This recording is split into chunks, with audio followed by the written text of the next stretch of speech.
جدكم نقل عن وين عبد الله وطن وعشان عن وين ما هذا على وين ما هذا وين عبد الله جدكم نقل عن ما هذه راعنا صابين تجي والله ويننا ما يبر ما كان تستر عبد الله دقينا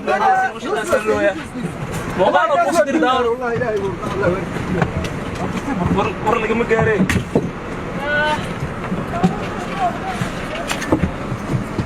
وفقوا يعني على مرقة يقولوا هاي تجينا ويت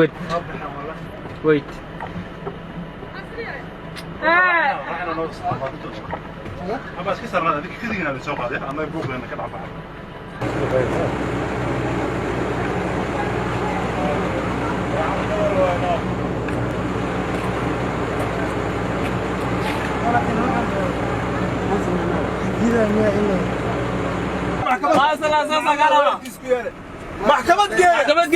محكمة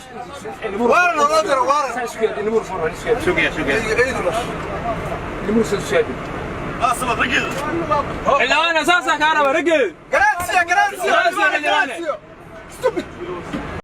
horta bahda warbaahinta runtii waa u mahad celinaya dhibkii iyo taranturooyinkii aad u dhibka badnaayeen maanta kala kulmeen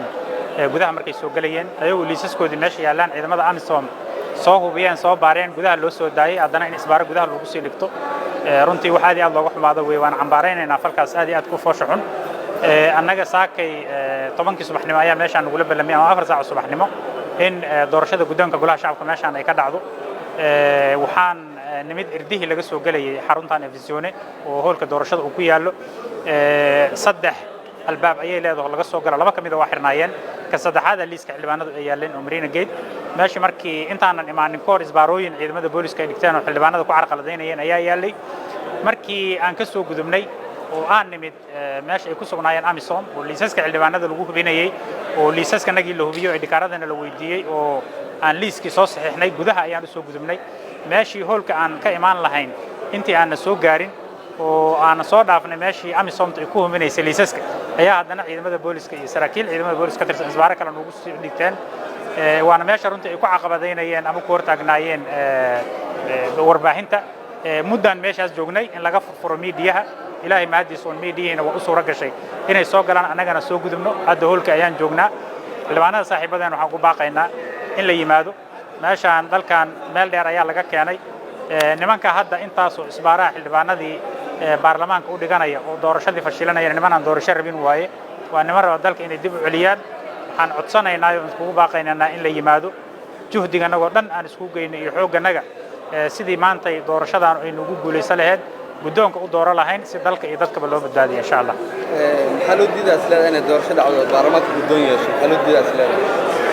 waxa loo diidaa waxay ogyihiin wixii shalay ka raacay aqalka sare siday ugu fashilmeen dadkii ay dhisayeen hal qofna uu soo bixi waayay ayay aaminsan yihiin golaha shacabkana inuu itijaahaas ama dhinacaas oo kale u socdo waxay doonayaan marka natiijada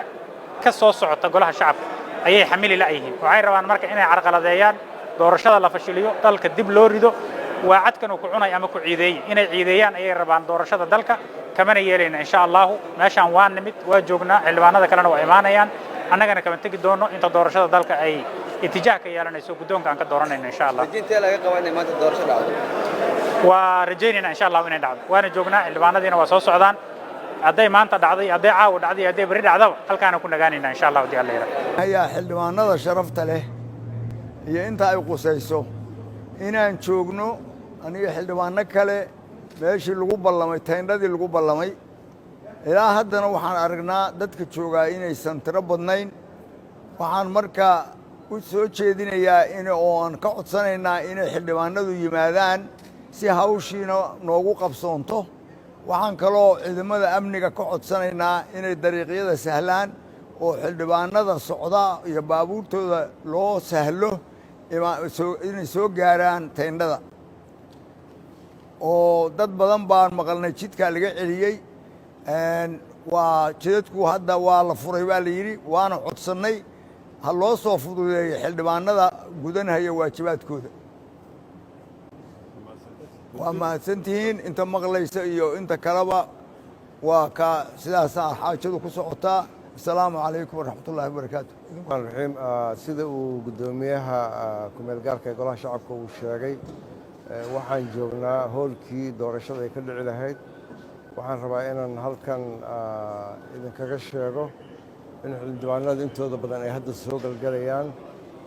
inta dhimanna waxaan leenahay yimaadaano sida qorshaha ahaa oo aan schedule-kii aan degsanay weli waa ku soconnaa doorashada waa dhacaysaa maanta xildhibaanadana waxaan hay-adaha amniga ka codsanaynaa inay u fududeeyaan inay soo gaaraan meesha doorashada ay ka dhacayso si aan doorashadii u dardargelino waa ognahay wakhtigii xoogaa yaroo dibudhac saacado ayaa dibudhac ayaa jiro laakiin waxaan rabnaa doorashada ilaa yacni afurkana maanta xildhibaanada caawa inta halkan ayay ku leeyihiin haddii ay dhacdo in doorashada lagu daaho wixii kaleeto oo ta'siilaada oo aan fududayn karnana waa fududaynaynaa waxaana naga go-an in doorashadu ay maanta halkan ka qabsanto insha allahu tacaala xildhibaanadana ay soo galaan si uusan wakhtigu dibudhac noogu imaanin oo aan isla maantaba ilaa galabta ilaa iyo cawada ugu dambayn aan doorashadan u soo gabagabayno oo ay noqoto golahu inuu yeesho guddoonkii golaha shacabka waa mahadsantihiin wasalaamu calaykum waraxmatullahi wabarakatu